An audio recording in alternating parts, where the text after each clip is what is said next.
Hey, welcome back. Listen, still working on the studio, putting things together. I've got some more signs coming in. I'm going to be hanging a few more things, but got the bourbons up here, got the shelves up. Hope y'all are enjoying it. Just want to continue to bring you the good content. I'm not going to review this one today, but I did want to say that I did pick up a North Carolina bourbon. This is Doc Porter's, if you can see that. We're going to be reviewing it this next week sometime. But for today, I'm going to be bringing you a little bit different, and we'll get into it right after this.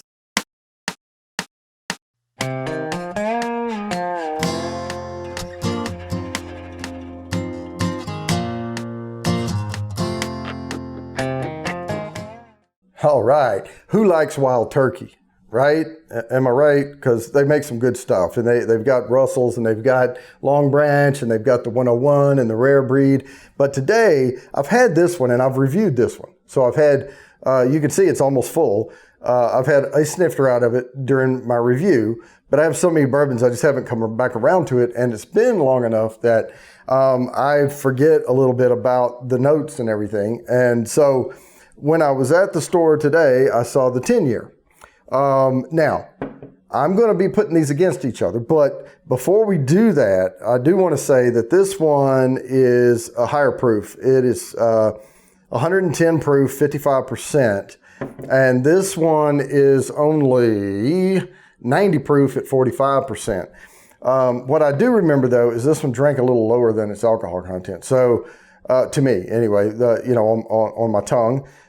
So let's go ahead and pour these out and see what we got. Because first I'm going to try this one over here because I haven't reviewed it yet. But I'm going to pour a little, and I'm not going to pour you one today because I'm just going to get a little of this in here. So that is the Russell's Reserve right there. Now let's pour this other one. Ooh, that was a good cork pop right there. All right, I'll start with that. You know what? I'm not going to put the cork back in that one. Ooh, that's sweet. Just yet. Wow. I can already tell they're getting some cling and some good thick trails just from the pour. But first, before I switch that one around, let's go ahead and get a look-see at this one. Just going to remember the 10-year is in the Bourbon Bounty logoed glass. I'm getting a good ring. That is a lighter amber color. And usually when you get more and more air into it and you get a little better swirl, you'll start getting those, I call them wash trails coming down. They're pretty thick. It's a good thick bourbon. Let me do the line of sight on this one. And we can see it's very similar in color. Yeah, they are almost spot on, identical in color. So 10-year and regular. And the 10-year may be clinging. It's hard to tell because I swirled it more. Let's go ahead and give this another go. Before I put my nose into this glass, though, I'm going to let it sit there and get a little air in it. Now, let's go ahead and do the 10-year here, Okay. The vanilla comes straight out of it. I'm not getting any florals off this at all. Yeah, vanilla and some, maybe some oak, light, oak notes off the nose. Fresh fruit. It might change on the tongue. So let's go ahead and give her a taste. Oh, that's some good cling to that glass.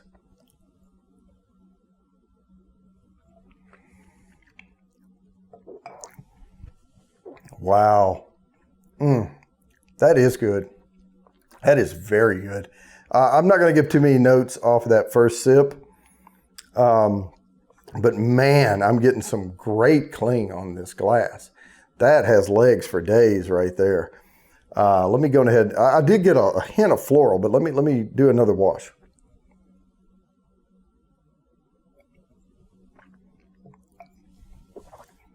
Oh, yeah.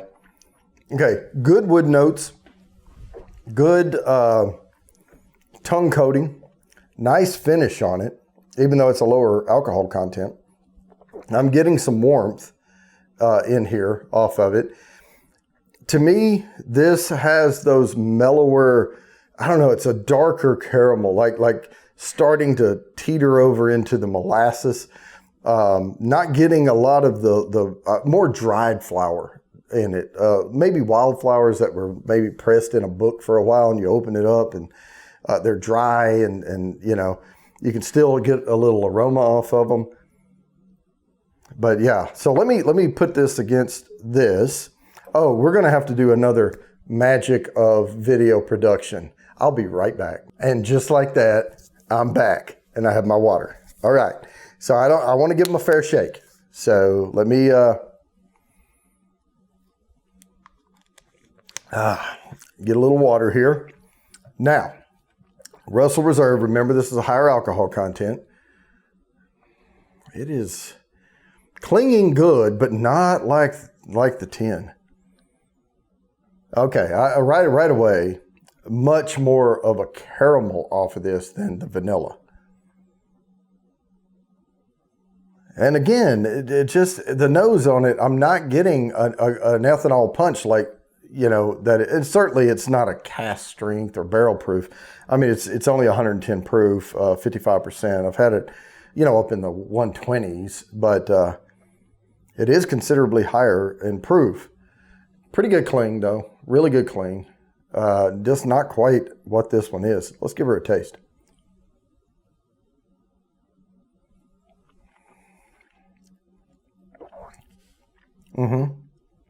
Very similar, but this one's has a darker flavor to it, just a tiny bit. They're both very, very tasty, of course. They're probably same mash bill and everything, but one just aged maybe a little longer, and one of them, maybe this one had a little more water added or something because the proof is down. Like I said, I haven't looked these up. I don't do that. I don't look up notes and everything on bourbons before I try them. I just try to give you a nice, go at it, honest review right off the nose and palate. All right, I'm going to have to.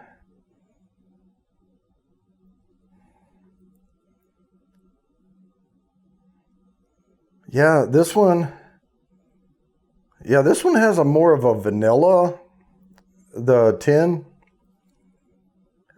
And this one's not quite there with that, coming through that strong with the vanilla. But again, a little floral in both.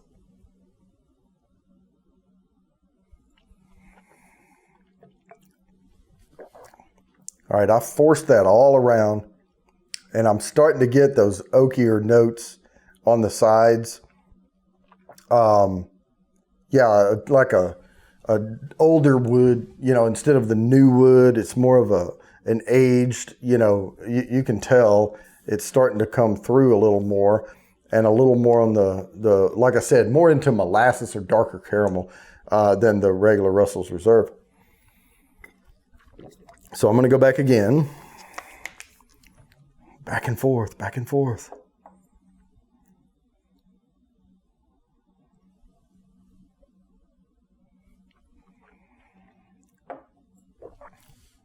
Yeah. Preference-wise, from one day to the next, I wouldn't be able to tell these apart. I can certainly get hints of a difference between them. And I can tell you this particular one, the Russell's, drinks a little rougher than some, you know, people like to say smooth. That's a smooth bourbon. But Long Branch drinks very smooth. This is very smooth. You know, some of them drink with a little more bite to them, but sometimes I enjoy that. I enjoy that tingle and that little harshness in the back of the throat. Lets me know I'm drinking bourbon.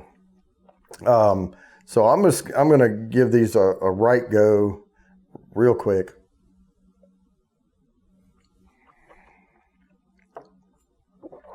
Okay. Still there, still coating.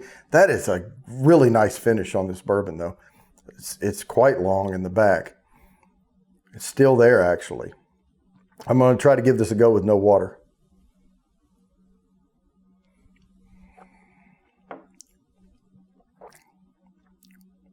Okay, on that one,